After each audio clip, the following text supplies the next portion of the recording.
It's the Locked On Flyers podcast for Monday, July 22nd, your daily dose of Flyers news, analysis, and high quality content that's talking about the ones that got away. Yeah.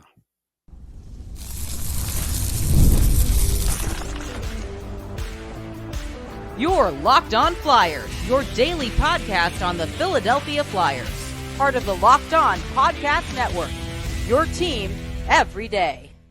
Hey there, and thanks for making Locked On Flyers your first listen every day. I am Rachel Donner. You can find me on Twitter at @rmiriam.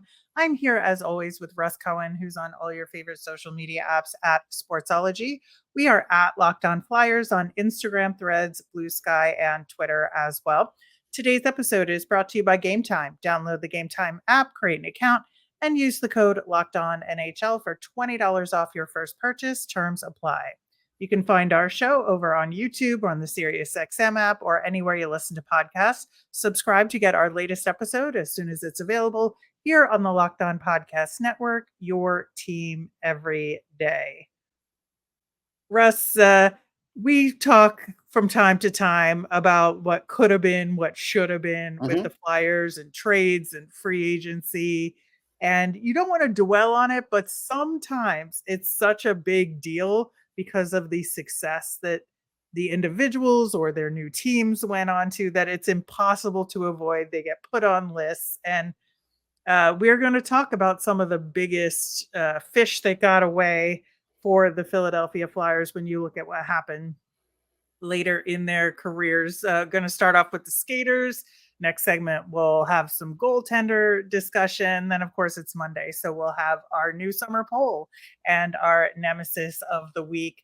I think for me, the first name that came to mind was Patrick Sharp. And it's partially because he is now back with the organization, which is a very good thing, in my opinion. But if we recall, in 2005, Patrick Sharp was traded to the Blackhawks for a third-round pick, and a minor league guy, Matt Ellison. Flyers sent another prospect there as well, but really nothing happened with these other players, and it was essentially just Patrick Sharp going to the Blackhawks for essentially nothing. This was a Bob Clark deal at he was GM at the time. So why do you think he got traded, and what's the biggest, womp womp about this deal? Yeah, I was covering the team then. I think it was more about Hitchcock than Clark. I think Clark was doing what Hitchcock wanted. What I was told was, Sharp doesn't fit in Hitch's plans. He doesn't play his style of hockey. Code for he didn't play a lot of defense. He wasn't a guy with a lot of pushback. Matt Ellison, he had all the PIMs. He's a tough guy with all the pushback. He just couldn't play. So that's really what it was about. And Eric Milosh was like one of those guys that was really good on the Phantoms for their Calder Cup run, but wasn't much after that. So I didn't understand the trade then. I never understood it, but I just knew they were getting him out because he just didn't fit the coach's plans.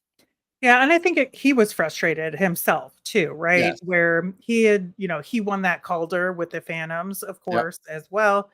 And he just wasn't getting his opportunities with the Flyers. And so he didn't fit with Hitch's system. So he put in the request for the trade, and Bob Clark acquiesced and said, nobody's going to say no to this because Hitch wasn't playing him.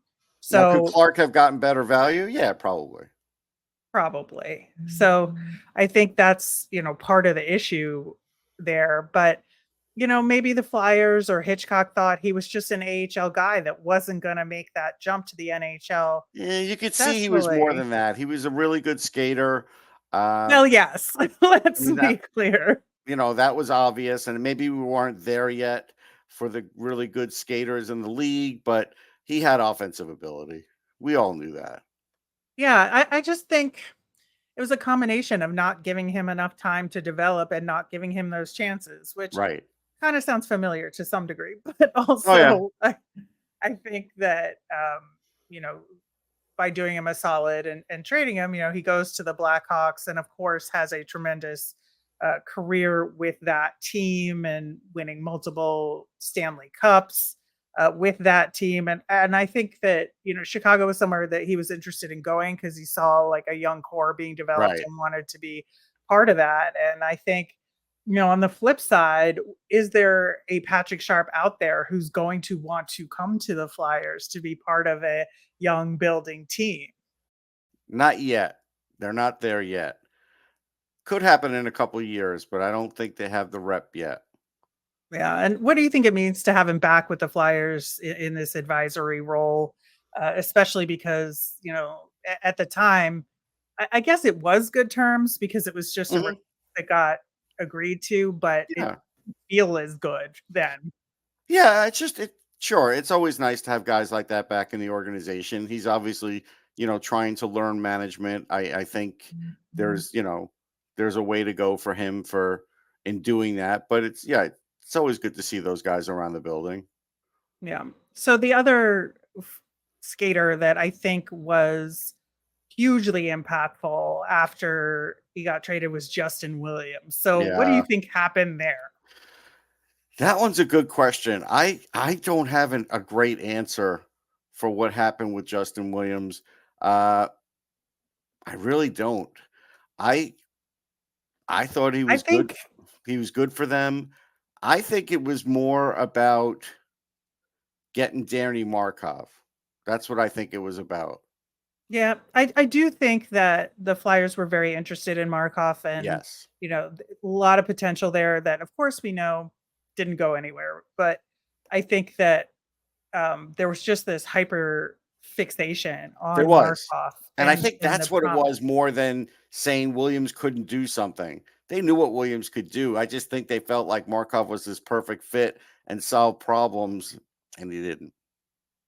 Right. I think the reason why Williams didn't hit in Philadelphia and he was the one that they were willing to trade in order to get Markov is a combination of he had, a couple of injuries, I think, so he didn't have complete time. Plus, he was playing under three coaches in 4 years, like Craig Ramsey, Barber, and Hitch were all there. And so he didn't really get his groove going in a particular system, so he couldn't really show what he could do in an effective way. And that just made him expendable. Yeah, I think there is something to that for sure. And that is a story that happens to a lot of young players. But everybody knew Justin Williams had some talent. Like that was definite. Yeah. And of course, he went on to win a Stanley Cup with the Carolina Hurricanes. That's the Brought him moral of the back. story. Everybody goes Yeah. on to win a cup. Well, not true. I Not know. I know. 100% I true. know. But it feels like it sometimes. But, and he won 2 cups with the Kings Yeah. and, was part of their run when he went back to Carolina Yep. later on, won a Conn Smythe in 2013. So, a really good career and really well known for his playoff performance as well. So, I think, and I also think there's really no hard feelings for any of this with him No. either. No, I don't think I mean, he's just not a flyer. That's all.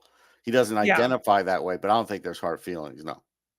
No, and I think, for Patrick Sharp, he's a Blackhawk, but with a little Flyers asterisk in a way, just because of Yeah. that Calder Cup run. But Justin Williams, I think, is definitely not a Flyer if you think about him No, in those definitely not. terms. Yeah. I want to give an honorable mention here when Peter Zezel was traded to St. Louis in 1989 because that that trade had a monumental impact. And Peter Zezel at the time was a really good player He was that effective. was Yeah. super effective. He had a 72-point season prior to the trade, and he wound up playing really strongly in St. Louis with 53 points in 52 games after the trade during that season. And I think he was also a fan favorite. I mean, Yeah. everybody loved him. And so it was heartbreaking for the fan base at the time. It was really upsetting, I think, from just a fan and, an emotional standpoint at that time. And the Flyers in return got Mike Bullard. And I just like, I don't know with this one, like, were they trying to shake up the team? Maybe that's what this maybe, was because they knew he could play and he was a really good player. So maybe they were trying to shake up the team or something. I maybe, don't know. I don't Yeah. know, but I don't have an answer. I do not have fond memories of that day. No. There were tears were shed that day, but um, just want to say these are just ones that stick out to us. It's not Right. necessarily the worst trades they've ever done or like No. the biggest fish that got away, but impactful ones that we wanted to highlight. So if you all out there have ones that we're not talking about on the show that you want us to, or you want to mention, we'll absolutely talk about it in the mailbag episode later this week. In the meantime, there's definitely goalies that got away. Don't we know it? And we are going to talk about some of them coming up next. It's summer, which always makes me think of baseball, and especially with the Phillies being a ton of fun this summer, I want to be there in person as much as possible. Game Time is an authorized ticket marketplace of Major League Baseball, which makes getting tickets faster and easier. Prices on the Game Time app actually go down the closer it gets to first pitch. With killer last minute deals, views from your seat, and their low price guarantee, Game Time takes the guesswork out of buying those coveted MLB tickets in your town, summer concerts, and so much more. My favorite part of the app is that it's great for getting notified about those flash deals. Plus, they let you save even more with zone deals where you pick a section and let Game Time choose the seat for you. Best of all, they have all in pricing, so there's no surprise fees at checkout, and tickets are sent directly to your phone so you never have to dig through email. Download the Game Time app, create an account, and use the code LOCKEDONNHL for $20 off your first purchase. Terms apply. Again, create an account, redeem with the code LOCKEDONNHL for $20 off. Download Game Time today. Last minute tickets, lowest price guaranteed. We will be answering those mailbag questions on the Wednesday show. So get them in. You can email us at lockedonflyers@gmail.com. Send us a message on Twitter or comment on our YouTube channel. So we can't talk about goalies that got away, obviously, without talking about Sergei Bobrovsky. And we did a little bit when we were doing a preview of the Stanley Cup final. We'll put a Yeah. link to that episode in the show notes for a little bit more about what makes Bob so great. But talking about the trade and what was going on with the Flyers at that time, the trade was in the offseason in 2012, sending Bob to, of course, the Columbus Blue Jackets. We got a second and fourth round pick in the 2012 draft and a fourth round pick in 2013. Whoopee. Ironically, the Flyers selected Anthony Stolarz with one of those picks, who then they also traded away, Right. who had success. So Yeah. Taylor Lear was the other draft pick He for had one of some those picks. potential. He did. He had He speed. did. He He did. did. To be fair, like without 2020 hindsight, the Taylor Lear pick was a good pick. Yeah, I Like, like the Lear. I'm not going to lie about that. yeah. So I think, we know mostly what happened there, that there just wasn't room for him and Briz, and management was kind of all in on Briz at the time. It was a little bit more in the sense that Bob was outplaying Brizgalov too. And so there was this thing like you just signed Brizgalov to this huge contract, and now Right. Bob is, outplaying him. He's starting in the Winter Classic. He's doing these other things, and they saw that that was just not going to work long term because for one thing, they were going to get questioned forever about why did you spend a lot on this guy when you've got Bob. So they tried to alleviate the problem. And we talked about how Brizgalov was not a fan of Bob. Like he just wasn't like he didn't like the guy. He just didn't like have someone so The close to, competition. the competition part. So now in hindsight, they should have kept them both and they should have just acquiesced to we made a bad signing and kept Bob. They could have done that. They Yeah. didn't do that. And that was the mistake because we all knew Bob was good then. We did. When we were covering the team, we saw what this guy was doing and was like, this up and coming guy is good. And I didn't personally like the Brizgalov signing. I thought it was a horrible signing.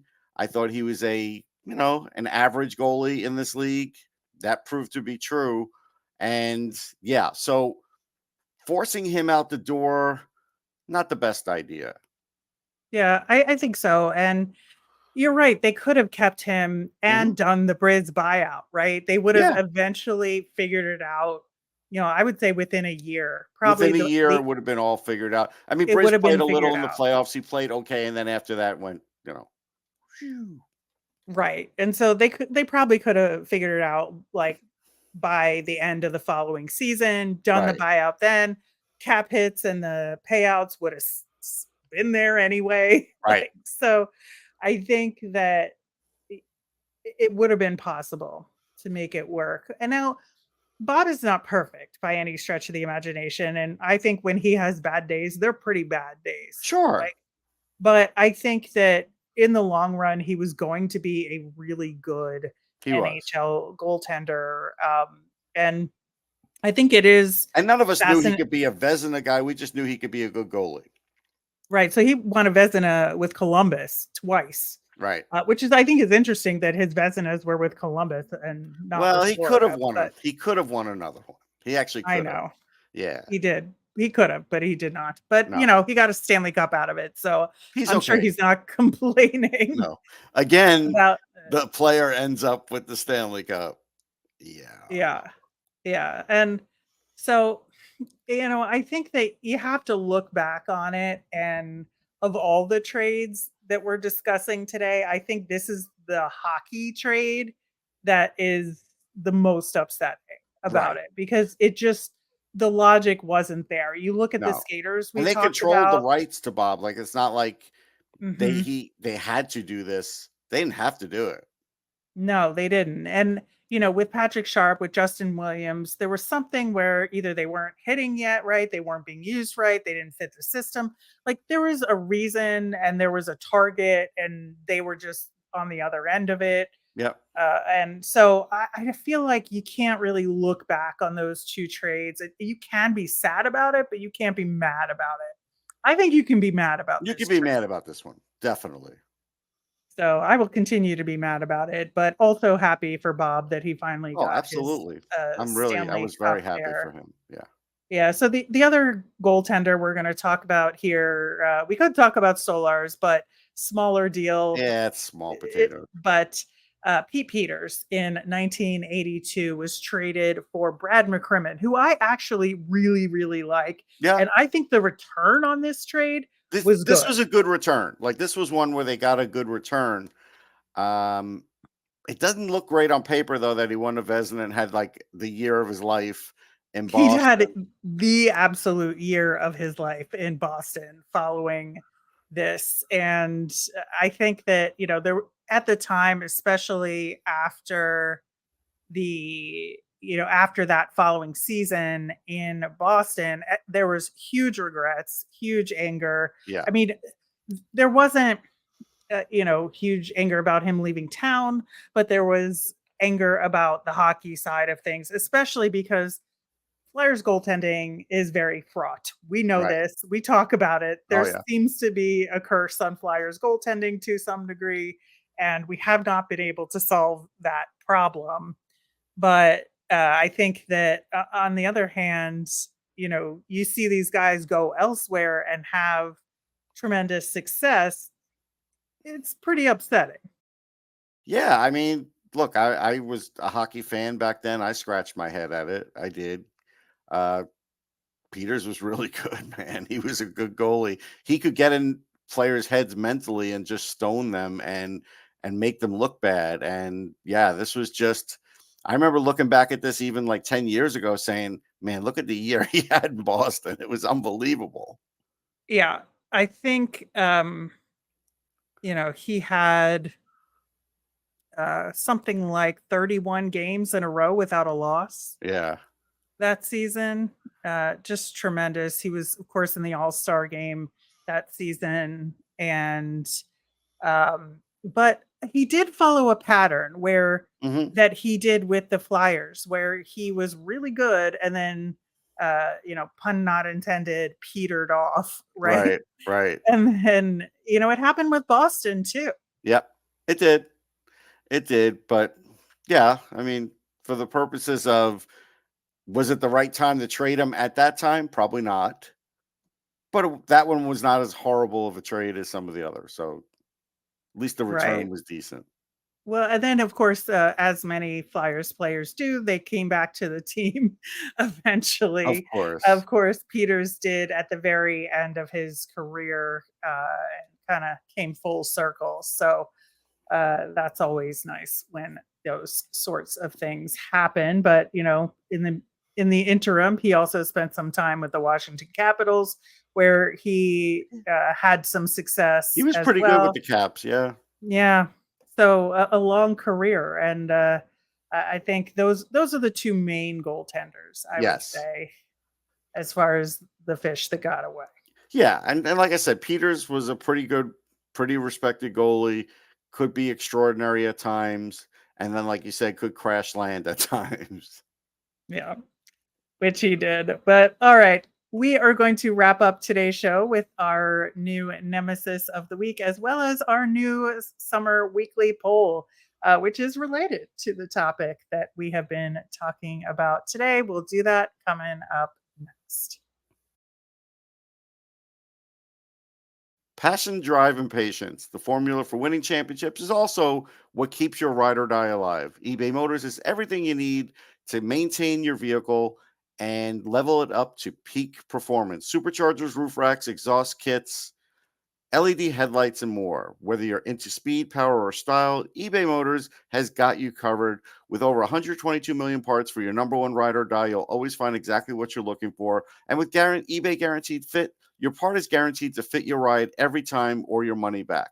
Because with eBay Motors, you're burning rubber, not cash. With all the parts you need, the prices you want, it's easy to make the car the MVP, make your car the MVP and bring home huge wins. Keep your ride or die alive at ebaymotors.com. Eligible items only, exclusions apply. eBay Guaranteed Fit, only available to U.S. customers. All right. Our new poll for this week for y'all to answer is related to the topic we were just talking about, but we're flipping it on its head. So, who is your favorite NHL player to come to the Flyers after establishing an identity with another team or teams?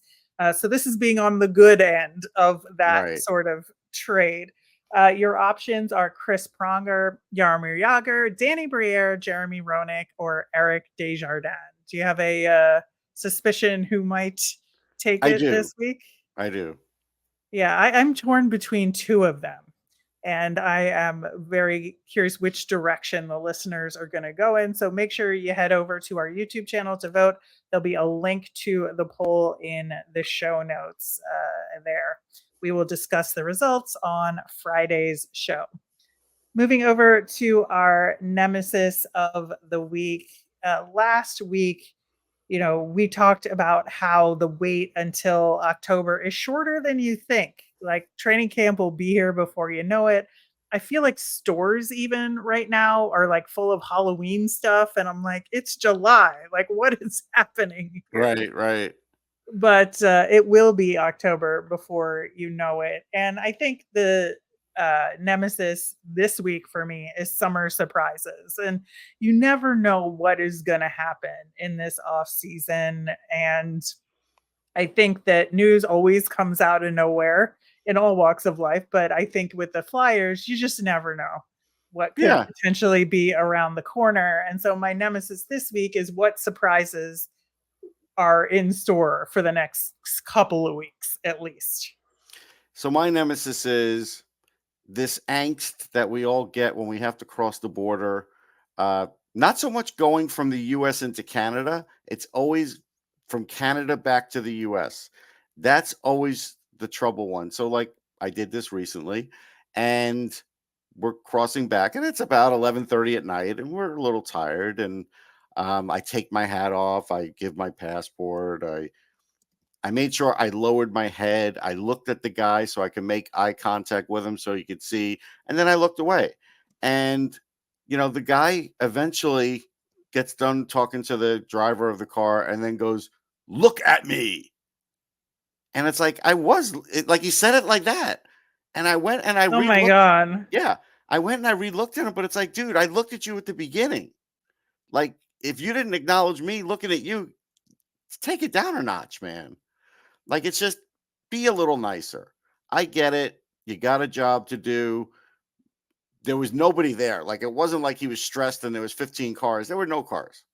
Just be a little nicer. Because again, it's never stressful going from the US to Canada. Everything's nice, everything's happy. But coming back, the tone changes, and I don't like it.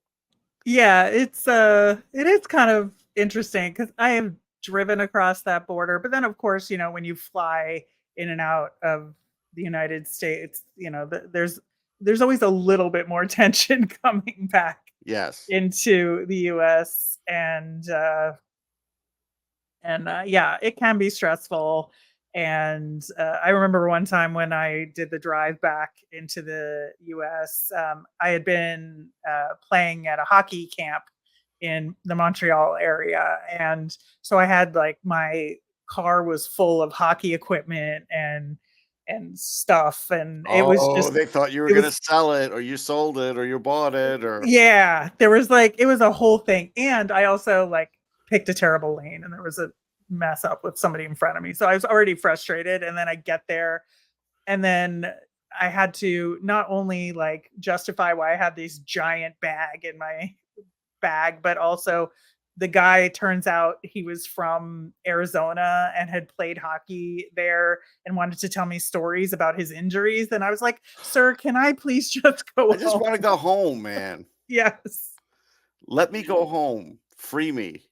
Yeah, but it can be stressful. So I get why that would be your nemesis of this week, but that will do it for today's show. Thanks so much for listening. Again, make sure you respond to our poll of the week and let us know if you have any mailbag questions. You can let us know on Twitter at LockedOnFlyers. You can email us at lockedonflyers@gmail.com or comment over on YouTube. I'm Rachel. I'm on Twitter at rmiriam. That's RMIRIAM. I'm Russ. I'm at Sportsology, SPORTSOLOGY. Locked On has launched the first ever national sports 24/7 streaming channel on YouTube that's also available on Amazon Fire TV and the free Fire TV channels app. Locked On Sports Today is here for you 24/7, covering top sports stories of the day with local experts of Locked On, plus national shows covering every league. Find Locked On Sports Today, now available on the free Fire TV channels app. Have a great day, everyone.